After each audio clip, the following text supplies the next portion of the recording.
խաղաղությունը, թե մոտ է պատերազմը։ Այս խաղաղությունը երբևէ մոտ չի եղել, խաղաղությունը կեղծ օրակարգ է, դրա մասին միշտ խոսել ենք առաջին օրվանից, շարունակել ենք խոսել եւ մեկնաբանել այն ժամանակ, երբ որ Նիկոլ Փաշինյանը հանդես էր գալիս եւ իր խունտան հանդես էր գալիս խաղաղության խաչմերուկ, կեղծ եւ չմեկնաբանվող թեզերով, այնուհետև հանդես էին գալիս խաղաղության պայմանագրի շուրջ որոշակի այդպես PR-ներով ու բանակցություններով։ Տեսեք, Նիկոլ Փաշինյանը ինչքան էլ ասենք տգետ է, ինչքան էլ ասենք անկիրթ է, պոպուլիստ է եւ այլն, բայց մի բան հաստատ է, նա հիմար չէ։ Ինքը գիտակցում է, չէ, որ իր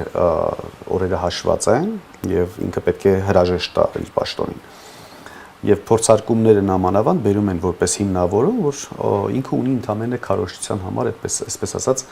կամ իր ռեյտինգի ավելացման, վարկանիշի ավելացման համար ընդամենը մեկ տարբերակ։ Խաղաղություն բառով սկսվող կամ նախադասության մեջ խաղաղություն բառը պարունակող ցանկացած փաստաթուղթ։